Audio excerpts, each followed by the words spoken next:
Let's welcome Suzanne Springer and Martina Kalowska, both English language instructors and researchers at the University of Quebec. Thank you very much, Martina and Suzanne, for being here. The floor is yours. You have 20 minutes for this presentation, and thank you all for being here too.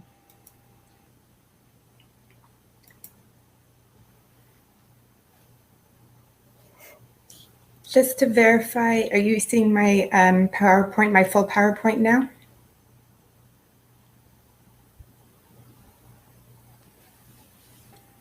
Yes. Okay, because when I opened the full PowerPoint, I don't see. Everything is going fine. So Okay. Can you click on the button where you can show your PowerPoint as a full screen? Mm-hmm. Yes. Mm-hmm. Yes.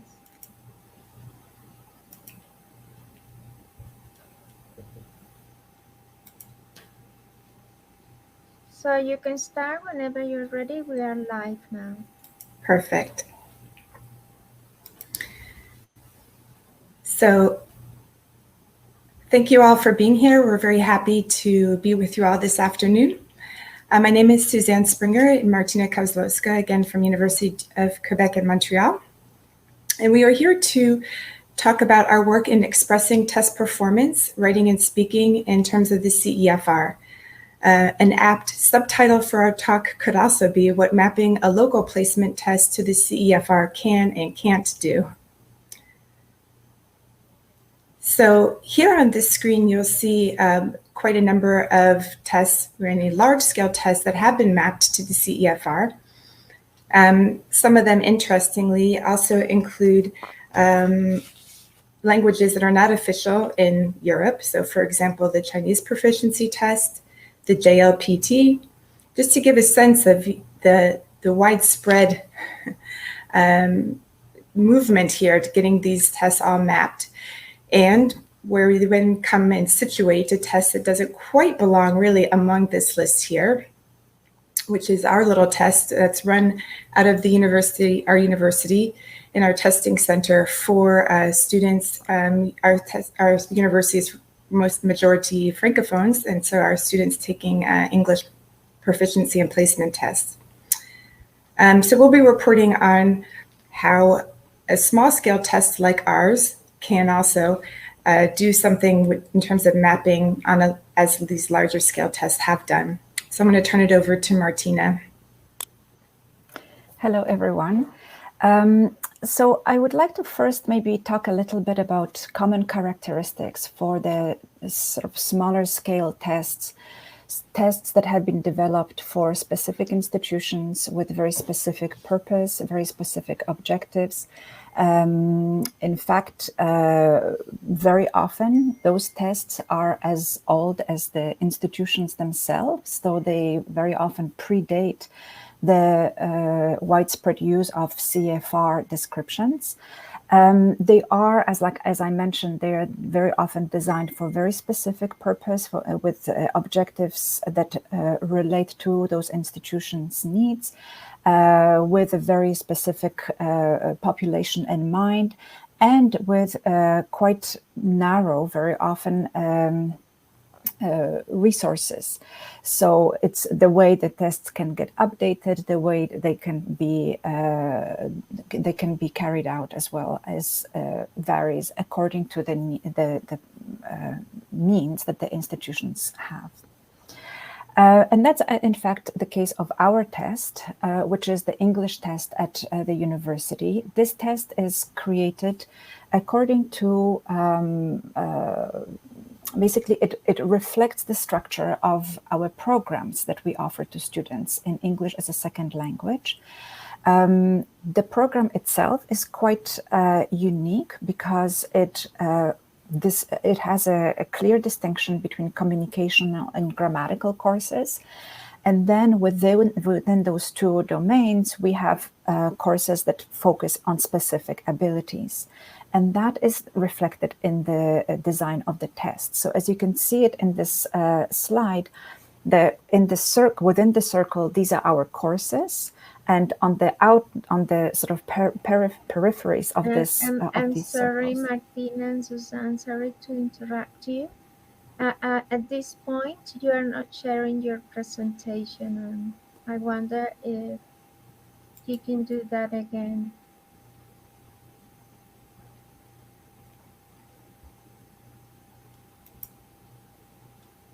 Can you hear me? Yes. Yeah, the presentation is not there. Can you share the presentation again? And what about now? Yes, okay. Right. Thank you very much. I'm sorry for interrupting. Okay. Okay, that's perfect. So as you can see on the slide, you can see within the circles we have the courses that we offer in the program, and on the peripheries of the circles, these are the sections of the test that come into calculation of the score, which then places the student at a specific level in that specific skill. So if we take, for example, a reading class, you can see that scores for reading, vocabulary, writing, and critical reading sections are calculated in order to establish the student's course level for that ability. So as you already see there, you can see that some of the fragments of the test, some of the sections of the test would probably be quite easily mapped to the descriptors of the CEFR, and some of them less so. Our test, or maybe I will start with the courses. Our courses are offered at 5 different levels. So beginner, intermediate 1, intermediate 2, advanced, and fluent. And that relates to scores on the test that are that go up in increments of 5 points, low, mid, and high level. And then the courses where, in fact, the course levels have been mapped by us into CEFR levels. So a beginner course would correspond to A2, intermediate 1 to B1, intermediate 2 to B2, and so on. Already here, I think you can see that we have done part of the mapping that relates to the courses that we offer, but the mapping of the test scores to the CEFR descriptors is very preliminary, because it's only based on the actual courses where the students are being placed. A little bit about the test takers. Who are they? So in the context of our university, initially, these were students who were placed into our courses in the English programs, but over the years, over now almost 20 years, the population of test takers has changed, has shifted into not only students who are being placed in courses, but also students who require an evaluation of their proficiency for other purposes, so either for graduation or to be placed in other programs abroad. So it's, as you can see, users of the test have shifted over the last few years. We have actually a proportion of 50% for test takers who are doing it for the placement purposes, and 50% of students who are taking it for the proficiency measure. So already here you can probably yourselves have that sense of, wait a minute, we are dealing here with two different objectives for the same test. And this is where our sort of unease started to set in, when we felt we were offering students a measure of their proficiency, trying to express it with not only our scores, which were very local, but find corresponding scores in CFR levels, which is what the students needed in order to use those scores abroad. So moving on, as Susie has sort of outlined at the beginning, the purpose of this presentation is to show you sort of stages that we have gone through in our mapping study, and to talk about what was our motivation, but what could possibly be also a general motivation for these kinds of mapping studies. We would like to talk about some practical issues that we have experienced and could probably serve as could be useful for other institutions who take on this kind of study, as well as to highlight the benefits that we feel we have taken from this study, regardless some of the practical challenges. So the motivation, in fact, for this study was not coming from the necessity to validate the test. Our test has been, in terms of validity, has been very strong. We have very, very low level, around 1% of students who need to change levels, who have been misplaced in terms of the level. But as I already mentioned, we had kind of started feeling that we were using our scores and sort of mapping them without really measuring and sort of validating this mapping, especially for the purposes of proficiency as a proficiency measure. And the overall, so aside from that kind of unease that we felt, we also felt that a great need to sort of join this international, this sort of universal language of CFR, where we could provide the measure of proficiency in terms of CFR, so that our students could use that evaluation, could use that attestation confidently, and so could we. So in the end, so what happens is that even though the Council of Europe is not sort of forcing or requiring institutional tests to carry out a study like this, this mapping is strongly recommended. And we felt that need ourselves. We have done sort of the part of the puzzle. We have mapped our courses to CFR levels. We have, of course, we have a mapping between our test and our courses, but that link between the A and G test, so our local test, and the CFR descriptors was still very, not very tangible for us, and it was not really measured in the way that we would feel confident in using CFR descriptors later on.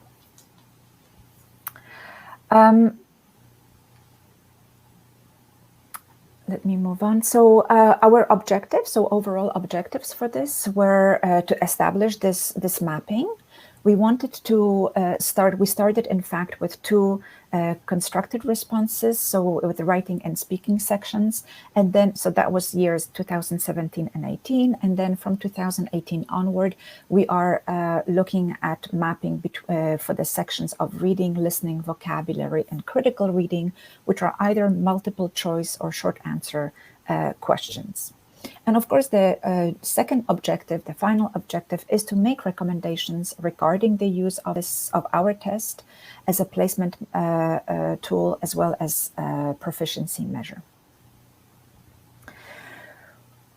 So the first step for us was to, of course, look at the literature, look at the manual, and look for ways to most efficiently and effectively design this study, because material that is available offers, in fact, a lot of options, which is great.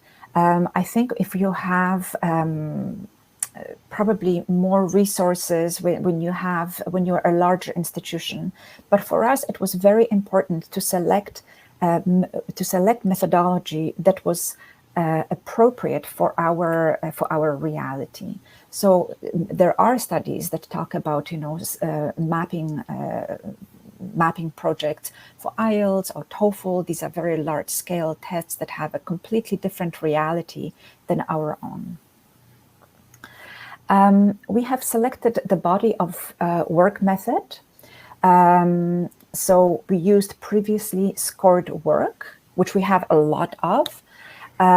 We presented those into a panel in folders as recommended by the method, where samples were ordered from the lowest to the highest score. And we made sure to cover the entire range of possible scores. We have followed the recommended stages. So a stage of familiarization, range finding, and pinpointing. The familiarization section was incredibly important for us because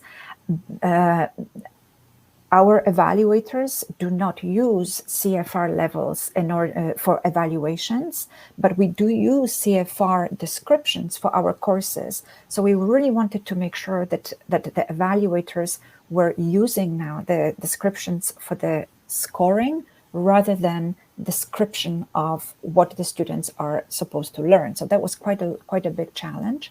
We used samples provided from the manual. We used samples also provided from the Helsinki project. We did practice rounds, and the most important was consolidation of CFR rubrics to make sure that they corresponded to the academic type of test that our the academic character of our test. And then we went through the range finding sections and pinpointing. These ones Susie was going to talk a little bit more about in a couple of slides. So I'll jump in here with a few more practical issues then in this in the design of our study here. We are working with limited resources, and I did feel like at certain times the manual was very resource intensive, what Council of Europe has recommended. So we looked at ways that we could use resources available and still have something that was statistically interesting. So we'll talk about that in a second. It is time intensive, however, to get enough data in our case to have something very interesting to look at. So we ended up with about 62 hours of panel meetings. Part of this, though, I will say, is because when you are a local test, you look for opportunities to maybe also look at other questions about your test, like how are the students responding to certain prompts in the test. And I'll talk a little bit about that as well after. And then looking for ways to modify what the Council of Europe was proposing, and again, as ways that would be still statistically interesting to do in the study. So we did adapt the body of work method. So the suggestion was to have 15 panel members, and we had to cut that down to 5 in our case. They were all, of course, experienced teachers and evaluators. But we did, on the other side, increase the number of folders we had them look at, and of course, increasing then the number of samples that we could evaluate. So we ended up with quite a bit more samples, so 230 for each skill, writing and speaking, instead of the 30 in the model. So that ended up with 1,100 judgments for writing and 1,215 for speaking.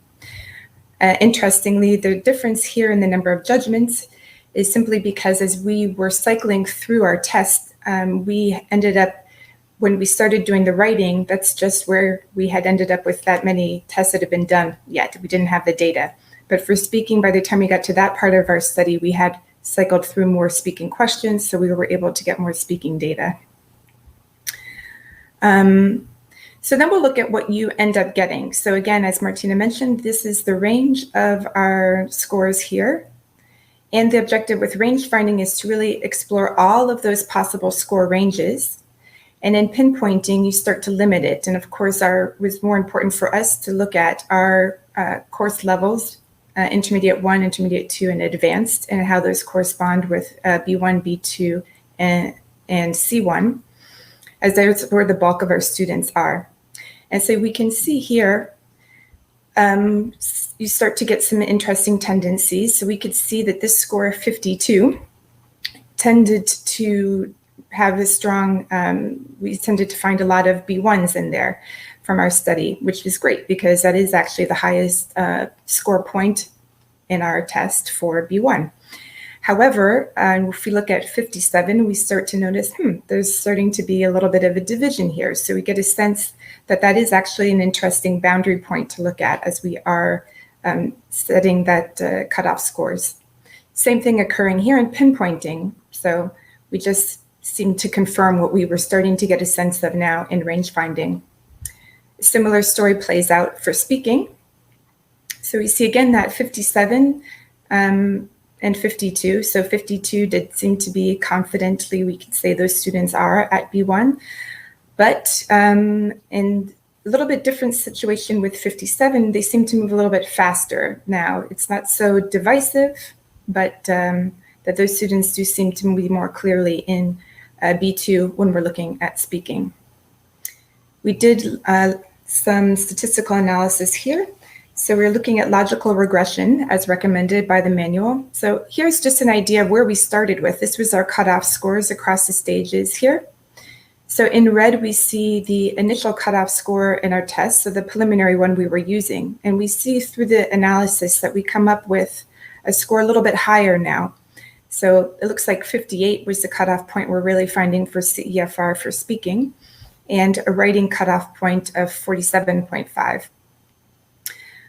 For the cutoff point between B1 and B2, we had preliminarily put that at 57, and we see that that sort of bears out in what we found in our statistical analysis, 56.87 for speaking and 56.46 for writing.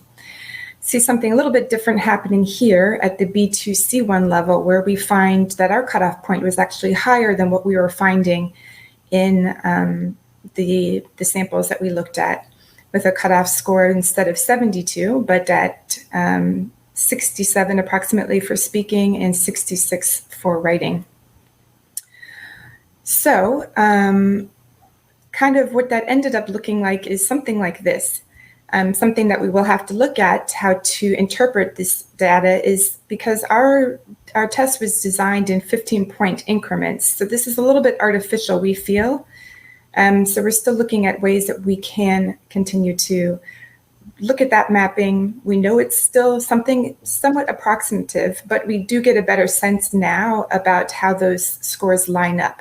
And now we feel a little bit better equipped to speak more confidently about what our tests can and can't do then in terms of CEFR. So a little bit of discussion then. We did find that through this mapping process, one of our more important cutoff points we were looking at was between B1 and B2. And so we were really happy to see that there did seem to be a pretty good alignment there. But we did also notice that the scoring at the extremities don't line up quite as well. So for example, for us, our ANG, English rubric doesn't quite discriminate much between the A levels if we compare the two. And at the highest level, we actually found that the ANG rubric discriminates somewhat differently than the CEFR descriptors.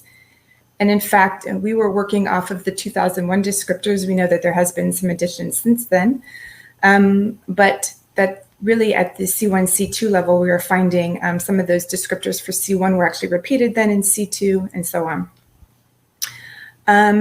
It also allowed us to have a reflection about whether writing and speaking, if we were to use this as a proficiency instrument, might be underspecified.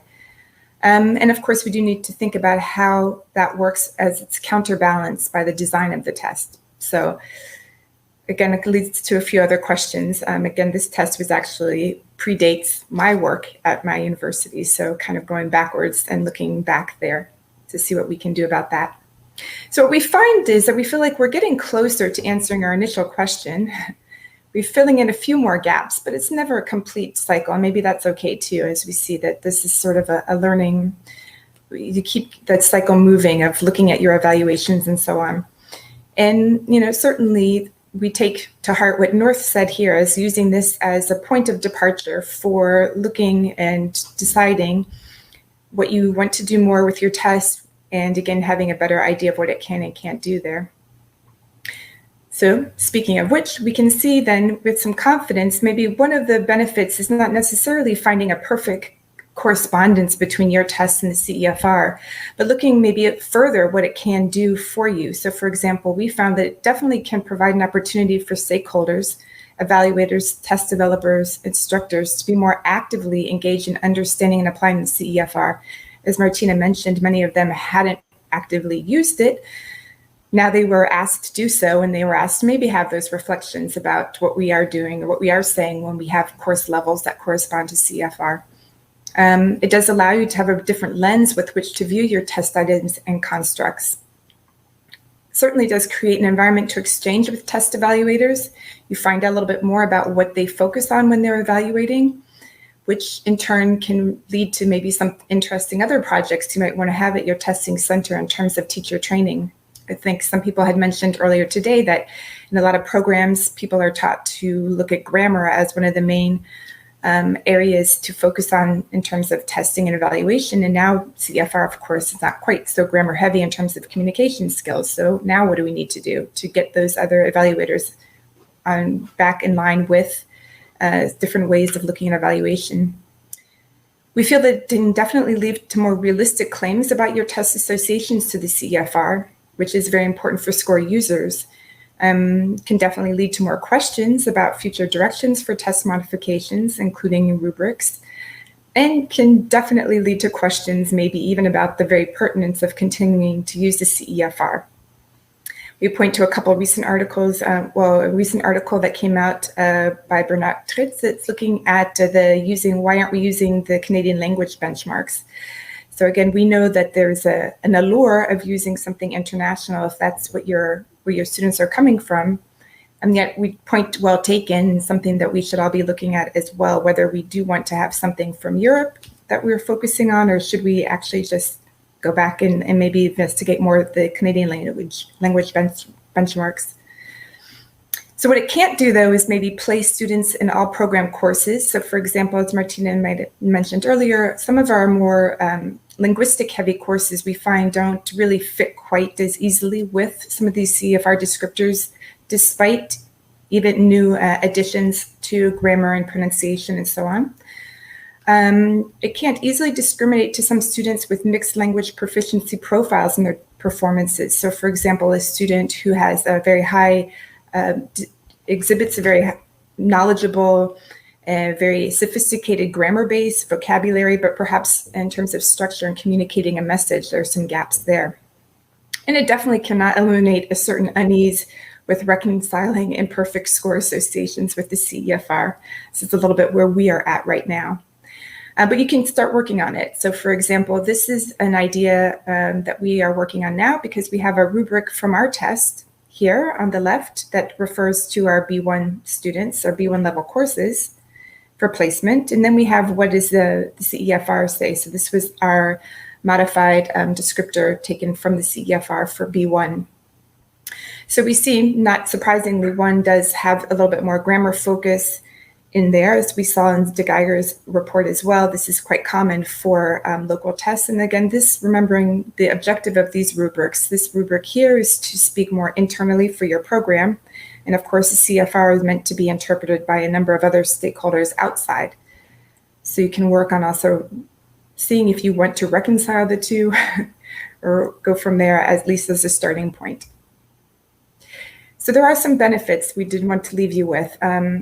Even if, again, you don't find a nice, neat correspondence, what you do have at the end of all this is a better idea of the ways in which your test constructs do and do not easily match with the benchmarks.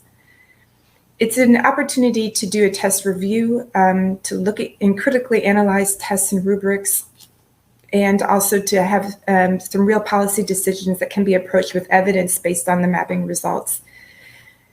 Can also lead you to that interesting discussion again about whether the CEFR correspondence is even suitable. Are you trying to get a square peg into a circle depending on your test and your context? And again, reflections in general about the use of benchmarks, as Sullivan mentioned earlier, keeping that idea which ones maybe work best for your framework to keep at the center of your program. So we just wanted to end by thanking our panel and our research assistants and our testing center. and of course, all of you for being here. Thank you very much.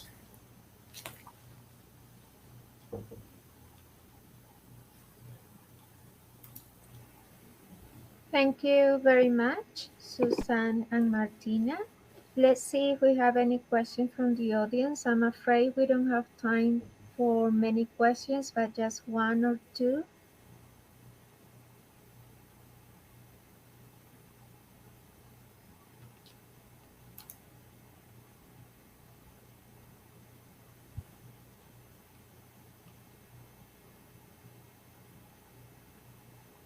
Right, we have one. Edward Armando Beltran Mancera, did you include or keep in mind the new classification of communicative activities suggested in the 2020 CEFR descriptors? Reception, production, interaction, and mediation against the old one, reading, writing, listening, and speaking, to match the ANG test criteria to the CEFR bands levels. Wow. We would have liked to. We ended up, because we, as you noticed, we started in 2017 and 2016, so we didn't have that available to us, but we did, we will be incorporating that as we look at the other sections for receptive skills. So when we do look at our reading and listening, we were happy to see that they made those modifications. It's just when we started, we didn't have that available to us. But as soon as we noticed it came out in 2018, we saw the preliminary version, and then we started applying that to the rest of our study. Right. So thank you, Edward, Ian, Ricardo, and Sylvia for your questions and comments.